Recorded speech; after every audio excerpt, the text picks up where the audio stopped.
Dans un instant, le journal.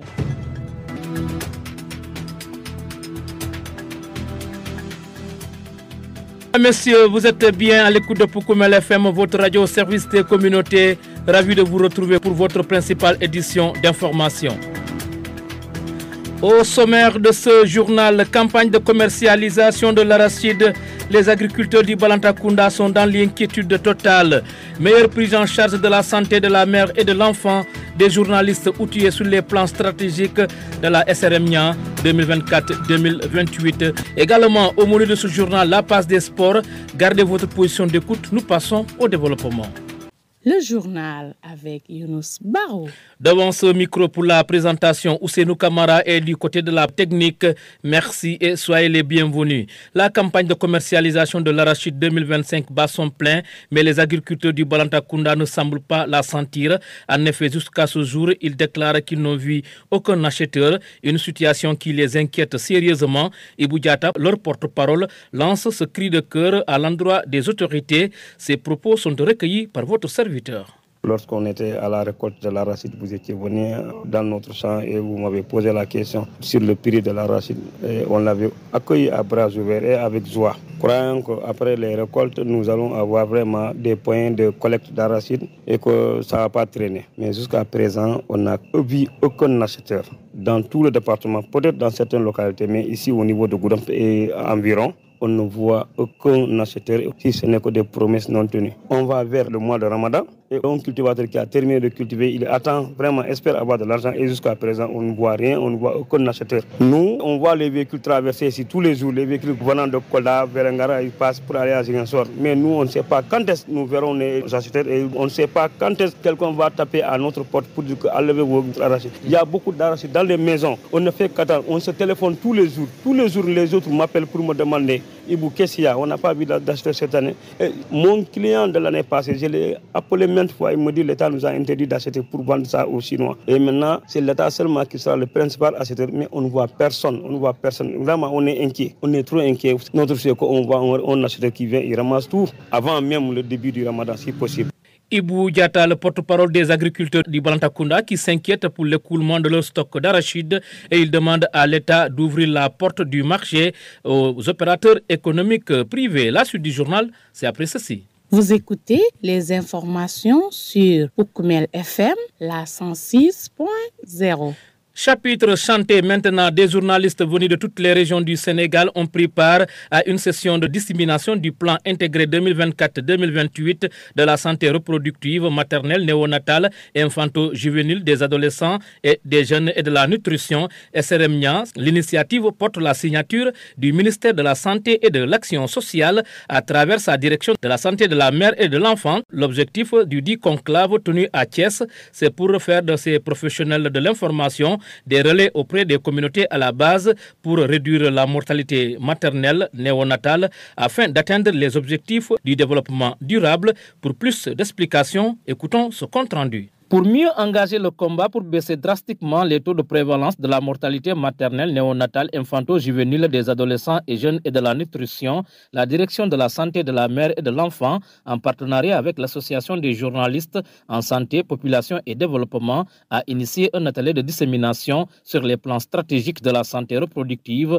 maternelle, néonatale, infantile des adolescents et des jeunes et de la nutrition 2024-2028. Mariette Diop, médecin de santé publique, est la représentante de la direction de la santé de la mère et de l'enfant. Il y a des zones où la mortalité est plus élevée, comme disons la région de Kédougou, la région de Matam, de Saint-Louis, de Ziguinchor, de Sédhiou, de Kolda, où la mortalité est plus élevée. Par contre, dans les régions de Dakar et Thiès, on a une mortalité un peu plus faible. Mais ce qu'il faut retenir, c'est que ces dernières années, l'État a fait beaucoup d'efforts en termes d'investissement, en termes d'infrastructures, d'équipements, de ressources humaines qualifiées, que ce soit le recrutement, que ce soit la formation des ressources humaines. Et c'est ça qui a en tout cas amené à ces résultats probants. Il en est même aussi pour la réduction de la mortalité des enfants de moins de 5 ans, où aussi on a eu une bonne baisse ces dernières années. Et tout ça est lié à ces efforts du gouvernement, parce qu'on est passé de 236 décès pour 100 000 naissances vivantes en 2017 à 153 décès pour 100 000 naissances vivantes en 2023. Et ça, c'est un indicateur important parce que c'est un indicateur de développement qui est bien suivi à travers le monde. La dite session de renforcement de capacité de 2 jours tenue à la Chambre de commerce de la capitale du Rail a également permis de partager et d'échanger sur les défis du plan national budgétisé de la planification familiale. Ndeye Awa Diagne est la chef de division de la planification familiale au niveau de la direction de la santé de la mère et de l'enfant. Rappelez juste que la planification familiale a 3 composantes que sont l'espacement des naissances, la lutte contre les infections sexuellement transmissibles et aussi la prise en charge de l'infertilité et de l'infécondité du couple. Donc il faut dire que ce plan qui a été élaboré de façon inclusive et participative à travers ces différents axes stratégiques de pouvoir prendre en compte ce que nous appelons les besoins non satisfaits en planification familiale chez les femmes en âge de reproduction, à savoir les femmes qui veulent espacer les naissances ou bien éviter même les grossesses mais qui n'ont pas utilisé de méthode contraceptive. Et à travers ce plan aussi, ce que nous essayons de faire, c'est d'atteindre toutes les couches de la population qui pourraient solliciter cette offre de services à travers l'équipement des structures de santé, le recrutement de personnel qualifié, l'élaboration de stratégies qu'on appelle des stratégies à haut impact qui pourront permettre de relever ce qu'on appelle le taux de prévalence contraceptive, en quelque sorte que les femmes qui veulent avoir une méthode contraceptive puissent accéder à ça. Et pour ça, il y a plusieurs couches de la population qui doivent être prises en compte. En dehors des femmes en âge de reproduction, il y a aussi les hommes qui occupent une place importante dans la sphère familiale. Il y a les autorités religieuses et coutumières aussi avec qui nous travaillons en étroite collaboration. Il y a aussi la cible ados jeunes aussi avec qui nous communiquons beaucoup sur les aspects de santé reproductive. C'était à l'intention des professionnels de l'information venus de toutes les régions du Sénégal. C'est pour les impliquer davantage dans la sensibilisation afin de briser certains stéréotypes qui plombent la santé de la mère et de l'enfant. Maintenant, ces plans ne peuvent être mis en œuvre que si on communique. Il faut que tout le monde soit au courant, que dans toutes les 14 régions, que les populations soient au courant, que aussi tous les acteurs de la santé, même s'ils ont participé à l'élaboration, qu'ils participent aussi à la mise en œuvre. Et ça, ce n'est possible que s'ils ont l'information. Donc, c'est pourquoi nous sommes revenus vers les journalistes avec qui nous cheminons depuis plusieurs années. Donc, l'association des journalistes en santé, population et développement, donc, est un partenaire de la santé depuis très longtemps et spécifiquement de la santé de la mère et de l'enfant.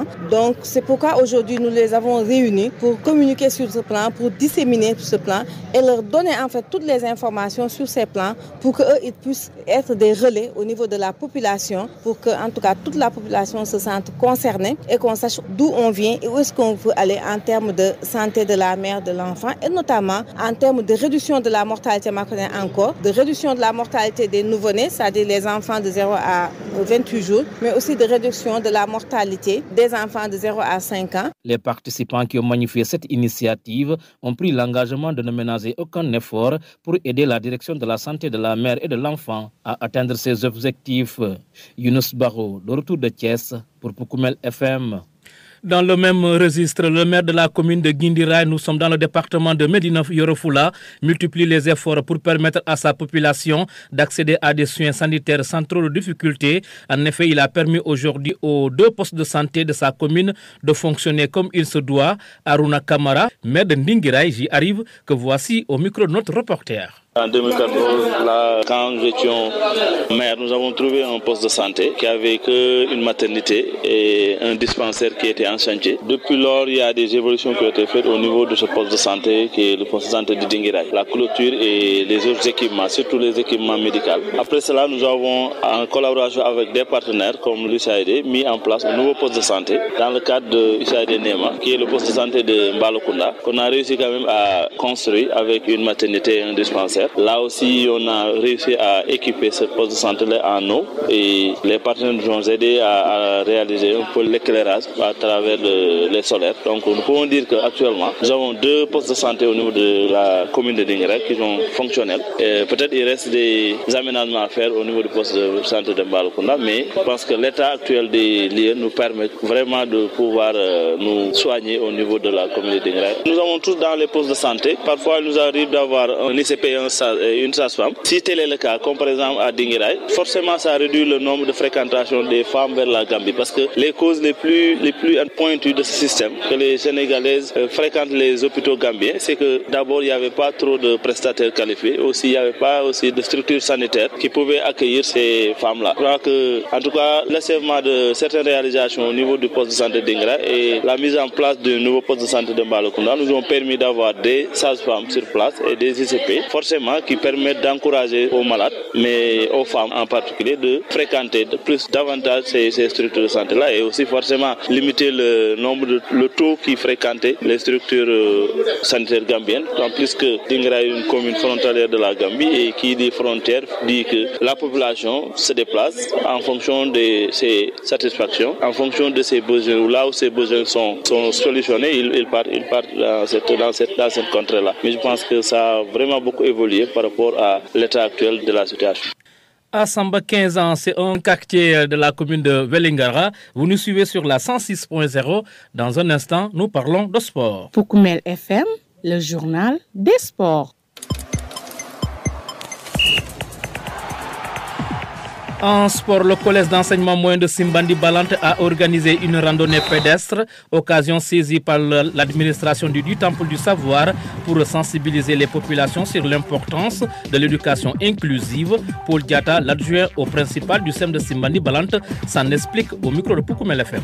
Cette randonnée était l'élément premier déclencheur de l'ouverture des activités du gouvernement scolaire. Mais nous avons voulu, en plus de l'investissement humain du sport fourni, faire passer un message pluriel. On devait parler de handicap, on devait parler également d'éducation inclusive, parce que nous traitons par handicap des barrières qui empêchent un enfant qui a le droit d'être éduqué de pouvoir bénéficier de ce don naturel, parce qu'il a été frappé par une maladie, ou alors c'est parce que dans son entourage, il y a des éléments qui l'empêchent de pouvoir profiter pleinement de ce droit. Nous avons également parlé de l'éducation inclusive, parce que c'est la procédure, l'élément qu'il faut pour pouvoir enrôler tous les enfants qui sont frappés par un handicap. Donc l'éducation inclusive, pour nous, cela suppose ne laisser personne en rade, que tout le monde puisse monter à bord du train pour arriver à être éduqué comme tout enfant du Sénégal. Je me sens réconforté dans cette marche qui a permis de faire passer ce message-là. Donc c'est demander aux autorités compétentes de faire de la sensibilisation sur le handicap et l'éducation inclusive, un fer de lance dans l'éducation. Ne pas perdre de vue ces thèmes pour qu'ils puissent financer toutes les activités qui vont être menées dans le but d'amener la population à comprendre que être handicapé ne veut pas être exclu, mais même on part en fauteuil roulant, on peut arriver à transformer tout ce qui était barrière en une réussite pour la satisfaction de toute une famille. Nous avons des exemples qui sont là, je ne veux citer personne au risque de vexer quelqu'un, mais on a vu des gens qui sont handicapés réussir et porter sur leur dos leur propre famille. Partout en Casamance, vous écoutez Poukoumel FM sur la 106.0. C'est la fin de ce journal. Le rappel des titres. Campagne de commercialisation de l'arachide. Les agriculteurs du Balantakunda sont dans l'inquiétude totale et ils lancent un cri de cœur à l'endroit des autorités. Vous avez entendu leur porte-parole, Ibrahima Diata. Meilleure prise en charge de la santé de la mère et de l'enfant. Des journalistes outillés sur les plans stratégiques de la SRMIA 2024-2028. Vous avez également suivi les détails. Également dans ce journal, la passe des sports. Merci à Ousseinou Kamara qui était aux opérations techniques. À la présentation, c'était Younous Baro. Mesdames, Messieurs, ne bougez pas l'écoute. Nous passons à la version mondiale.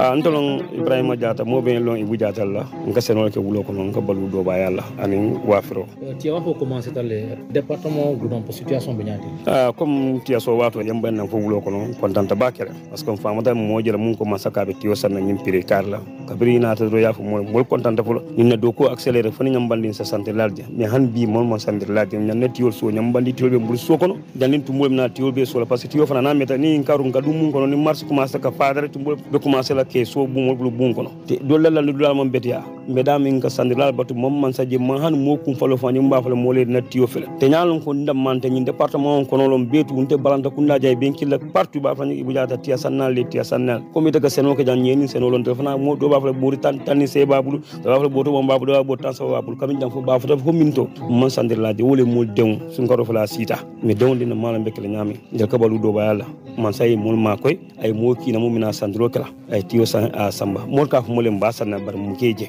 yo wol mo le problème moti buje ma fana ñi ki le ñi nka e ko dol na raja burku so sang bari descend bi jete mo me sang fo hani da fa mo ma ñi nka fo ay mo da hal nit man sa kutol seltan tam ma ko elal nañi ndiya mo fa sa futé tellement ay futa de région ma ay futa département man sa la molma fo man sa Sénégal fa na gouvernement mol sa lon ko ñi negentel buri dang ñi li ñoko no lolu nkaw to jele be tambela ka bonan kol da vela ngari ka fala tepi ka da men tel jang mo man sa jang mun sa fo mo la ala tiyo ko ma ñasa maaje folo